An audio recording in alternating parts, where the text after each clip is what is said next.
আপনার আমার নেত্রী যিনি, জাতির পিতার কন্যা তিনি, আমরা সবাই তারে চিনি, যার তুলনা নাই আমার নেত্রী শেখ হাসিনা, তুলনা যার নাই। দীর্ঘ ১.৫ যুগেরও বেশি সময় ধরে দেশের সংসদীয় ইতিহাসে দেখা গেছে নানা নাটকীয়তা ও বিতর্ক। তবে দ্বাদশ সংসদের সেই চেনা ছক ভেঙে বর্তমান সংসদকে প্রাণবন্ত দাবি করা হলেও খোদ সংসদ সদস্যদের কর্মকাণ্ডেই কখনো কখনো তৈরি হচ্ছে হাস্যরসের খোরাক। বিশেষ করে প্রবাসী কল্যাণ ও বৈদেশিক কর্মসংস্থান প্রতিমন্ত্রী নুরুল হক নূরের এক বিল উপস্থাপনা নিয়ে সামাজিক যোগাযোগ মাধ্যমে বইছে আলোচনার ঝড়। বৈদেশিক কর্মসংস্থান ও অভিবাসী আইন ২০১৩ অধিকতর সংশোধনকল্পে আনিত বিলটি মহান জাতীয় বৈদেশিক কর্মসংস্থান ও অভিবাসী সংশোধন বিল ২০২৬ অবিলম্বে উত্থাপিত আকারে অবিলম্বে বিবেচনা করা হোক। আবার বলেন অবিলম্বে বিবেচনার জন্য আবার উত্থাপন করুন।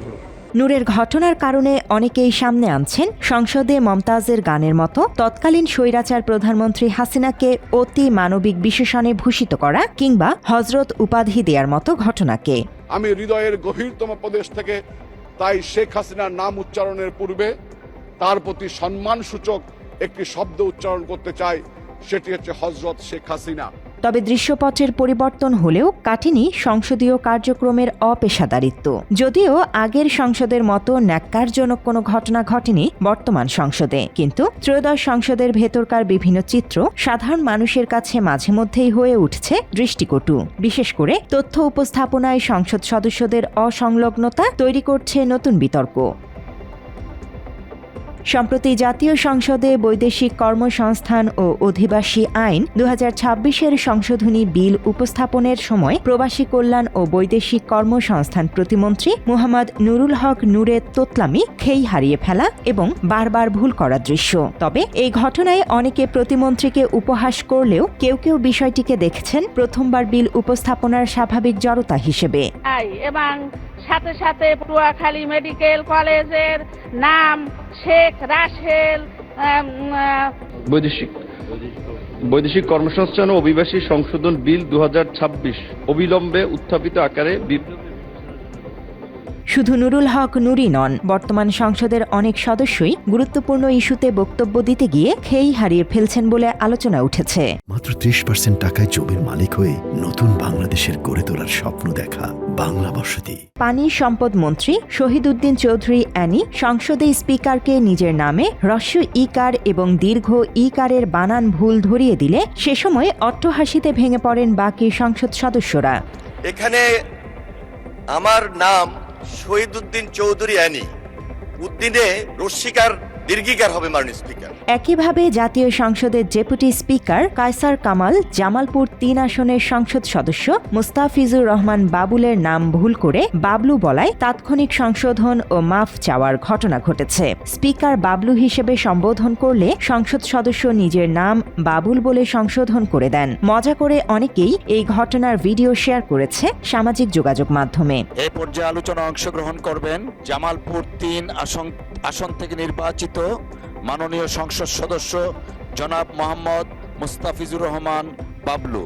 আপনার সময় ৮ মিনিট। বিসমিল্লাহির রহমানির রহিম। মাননীয় স্পিকার, আপনাকে ধন্যবাদ। আমার নামটা মোহাম্মদ মুস্তাফিজুর রহমান বাবুল। আমি দুঃখিত, এখানে লেখা আছে বাবলু, আমি দুঃখিত বাবুল, আমরা কারেকশন করে নিচ্ছি। এদিকে জাতীয় সংসদের অধিবেশনে স্পিকার হাফিজ উদ্দিন আহমদকে ভাই সম্বোধন করেছেন মৌলভীবাজার ৪ আসনের সংসদ সদস্য আলহাজ মোহাম্মদ মুজিবুর রহমান। স্পিকারও কম যান না, রসিকতা করে তিনি মন্তব্য করেন, ভাই বলেছেন যখন তখন তো দিতেই হয় ১ মিনিট সময়। ভাই বলেছেন যখন তো দিতে হবে ১ মিনিট সময়, বলেন ১ মিনিট। এই ঘটনার ভিডিও সামাজিক যোগাযোগ মাধ্যমে বেশ ভাইরাল হয়েছে। সেখানে নেটিজেনরা কেউ কেউ বলছেন, এবার সংসদ বুঝি ভাই বোনের, অটুট থাকুক পারিবারিক বন্ধন। এই রসিকতার মাঝেই সুর কেটেছেন কুমিল্লা ৬ আসনের সংসদ সদস্য মনিরুল হক চৌধুরী। মাইক বন্ধ করায় স্পিকার হাফিজ উদ্দিন আহমদকে নির্দয় বলে বসেন তিনি। আপনি খুব নির্দয় মানুষ, কখন যে মাইক বন্ধ করেন ঠিক নাই। এছাড়া জাতীয় সংসদে এমপিদের বক্তব্য বা প্রস্তাব দেখে দেখে বা রিডিং পড়া অনুমোদিত নয় বলে জানিয়েছেন স্পিকার। বিষয়টি আলোচনার জন্ম দেয় নেটিজেনদের মাঝে। আমি অত্যন্ত বিনয়ের সাথে আপনার দৃষ্টি আকর্ষণ করছি, সংসদে দেখে দেখে পড়া অ্যালাউড না। আপনি নোট রাখবেন, একবার তাকিয়ে তারপরে হাউজের দিকে তাকিয়ে বক্তব্য রাখবেন। মাইক বিভ্রাট নিয়েও অস্বস্তিতে পড়তে হয়েছে সংসদে। স্পিকারও কথা বলেছেন বিষয়টি নিয়ে। এই যে মাইকের যে বিভ্রাটটি হয়েছে, আমরা তাৎক্ষণিকভাবে খোঁজ নেওয়ার যে চেষ্টা করেছি। 2024 সালের 5ই আগস্ট তারিখে ক্ষিপ্ত জনতা জাতীয় সংসদে প্রবেশ করে অনেক আসবাবপত্র, বৈদ্যুতিক যন্ত্রপাতি ইত্যাদি তছনছ করেছে। এই কারণেই ক্রমাগত মাইকে বিভ্রাট দেখা যায়। সংসদে নতুন এসেছেন বলে স্পিকারের কাছে ভুল স্বীকার করে আলোচনার জন্ম দেন বিএনপি নেতা গয়েশ্বর চন্দ্র রায়। মাননীয় স্পিকার, আমরা পূর্ববগত না, আর নতুন আসছি তো ছোটখাটো ভুল হয়েই যায়, আবার মাইকেরও আপনাদের ভালো ডিস্টার্ব আছে। অন্যদিকে জাতীয় সংসদ অধিবেশনে ডেপুটি স্পিকারের একটি ভুল ধরিয়ে দিয়ে তার দৃষ্টি আকর্ষণ করেন চিফ হুইপ নুরুল ইসলাম মনি। এই বিষয়টিও সাড়া ফেলে ফেসবুক ব্যবহারকারীদের মাঝে। উনি আপনার কাছে পারমিশন চাইবেন এবং আপনি বলবেন পঠিত বলে গণ্য করা হোক, এইটা বলবেন আপনি, তাহলে এইটা পঠিত বলে গণ্য হলো। উনি বললে কিন্তু তা হলো না, আপনি এইটা বলবেন। Thank you. সেই সাথে জাতীয় সংসদের প্রথম অধিবেশনের মুলতবি বৈঠকে deputy speaker barrister Kaiser Kamal ভুলবশত নিজেকেই ধন্যবাদ জানান। জানিয়ে সামাজিক যোগাযোগ মাধ্যমে ওঠে হাস্যরসাত্মক আলোচনা। ধন্যবাদ মাননীয় স্পিকার এবং মাননীয় সংসদ সদস্য।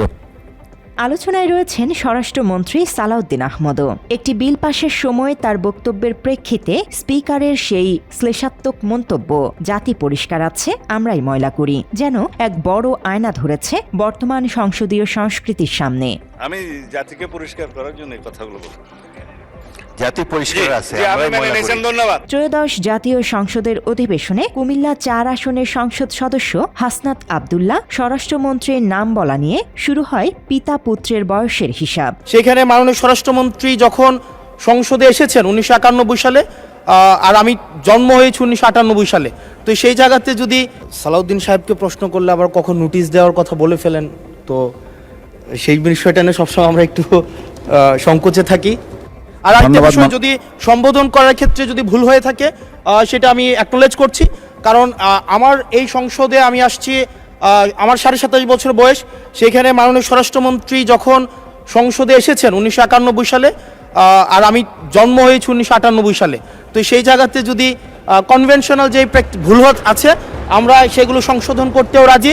এসবের মাঝেই এবারে সংসদের সবচেয়ে বড় হয়ে উঠেছে সংবিধান সংস্কার নিয়ে আলোচনা। এছাড়া নানা কারণে এখন পর্যন্ত সংসদ থেকে কয়েকবার ওয়াকআউট করেছে বিরোধী দল। তবে সব মিলিয়ে খণ্ড খণ্ডভাবে বিভিন্ন সময়ে নুরুল হকের মতো কেউ কেউ হাস্যরসের সৃষ্টি করলেও ত্রয়োদশ জাতীয় সংসদের অধিবেশন নিয়ে সাধারণ মানুষের আগ্রহ বিপুল। দেশ ও জনগণের কল্যাণে নতুন নতুন আইন প্রণয়ন হোক সংসদ থেকে, বিনোদনের খোরাক পাওয়ার ঊর্ধ্বে সেই প্রত্যাশা মানুষের।